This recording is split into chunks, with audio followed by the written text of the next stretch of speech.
Good afternoon, everybody. That's just wholly unacceptable. Good afternoon, everybody. Good afternoon. We're getting there. Let's try one more time. Good afternoon, everyone. Good afternoon. Thank you very much. Don't worry, the agency gets to repeat that a lot too, just not in a conference full of professionals like you.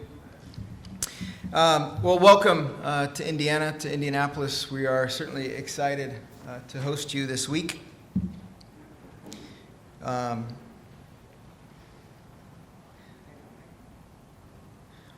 You want me to do his presentation? You can. You can do it better than Boozy. Let's see.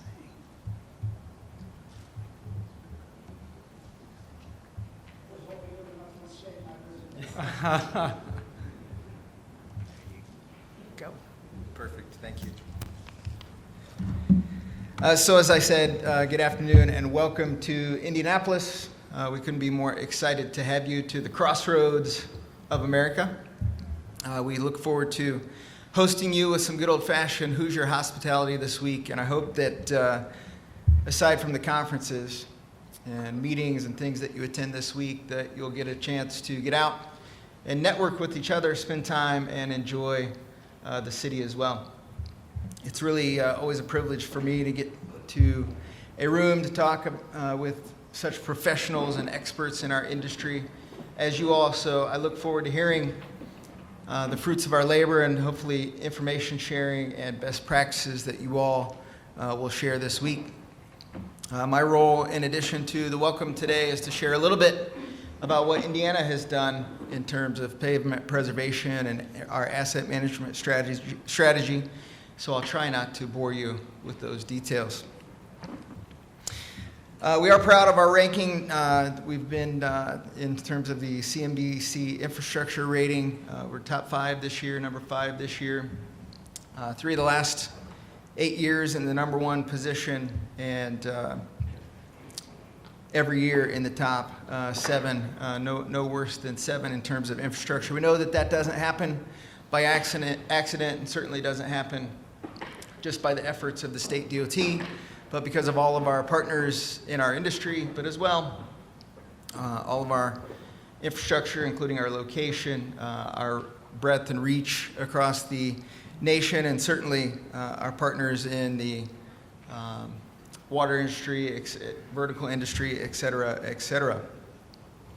INDOT, just a little bit about us. We take care of about 30,000 total roadway lanes, divided into 6 districts, 5,800 bridges. So as with most of you in the infrastructure business, we have a big job. And so we know that not only taking care of the assets, but maintaining a connected, safe network is the expectation of today. So a little bit about that. Back in 2017, we made the case, which I'll share a little bit more about today, for a $60 billion investment in Indiana's infrastructure over the course of 20 years.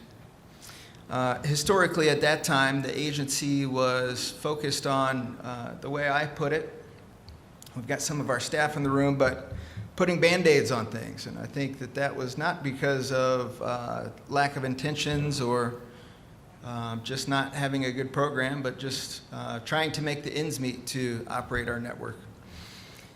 Since a full preservation investment, not only did we, invest in preservation, but we invested in several transformative projects that we had on the books. We are doing things in terms of planning for the future and additional investment in safety, and also a program that I'll share a little bit about to invest in the local infrastructure in our cities, towns, and counties.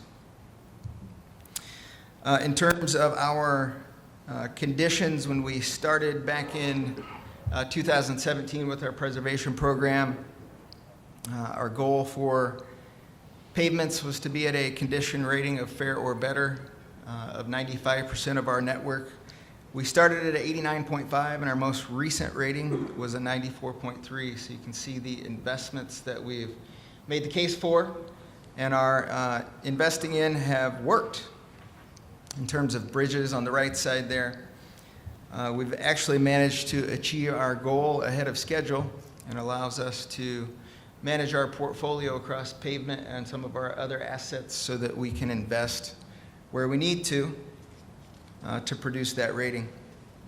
The agency hears a lot from me about running the basic play, so I think the basic thing that we have to do is invest in our infrastructure, invest in a condition, which I shared earlier, but that gives us all of the keys to the game to invest in economic development opportunities and quality of place initiatives, which certainly we know the price of poker has gone up. It's not good enough just to manage potholes and produce good conditions, but it's also part of the game to ensure that we're being environmentally sensitive, as you heard Boozy talk about, to make sure that we're providing as much equality of opportunity as we possibly can, making sure that we're responding to events like the 50-year floods that seem to be happening every couple of years now. So certainly the price of poker has gone up.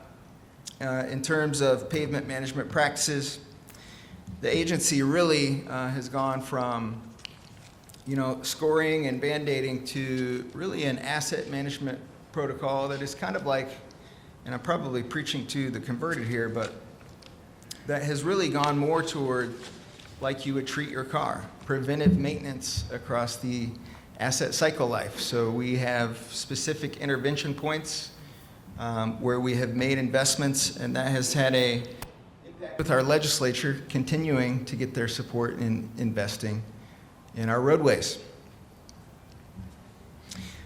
As we went out and made the case, it's been really impactful to show them deterioration curves and what we can do to intervene across the course of the way. So if you see that orange line there, that's really the impact of a do-nothing scenario. So we don't invest, we don't invest, we don't invest, and we just make a larger capital expenditure.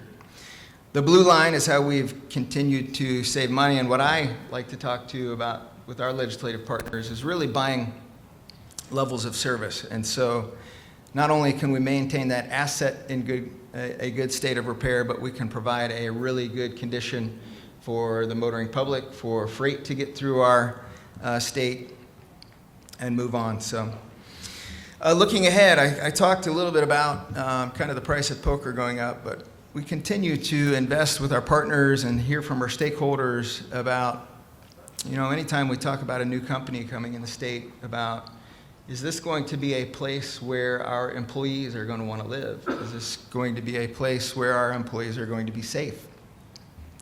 As we look at generational impact, things like bike lanes and trails and alternative modes of transportation matter a lot. So we're taking that into account with our asset management plans. And then Propel Indy and Propel 3031 are a couple of initiatives that we've got to go to the public without any answers to the test in hand. So really trying to understand from a feedback perspective what sensitivities are out there, what is the broad spectrum of stakeholder input, and how we can put the best solutions in place around those particular avenues. With that, I would encourage, and I mentioned getting out and seeing the city, seeing the state a little bit. In my view, sharing best practices is one of the best opportunities that you'll have this week, but the even greater one is the ability to connect with your peers and make connections where when you've got a problem or something that needs to be solved, you can reach out. But also, just so that we are in a more consistent habit of sharing the latest and greatest of where our industry is going. So appreciate you all. Welcome to Indiana, and thank you very much for having me. Appreciate it.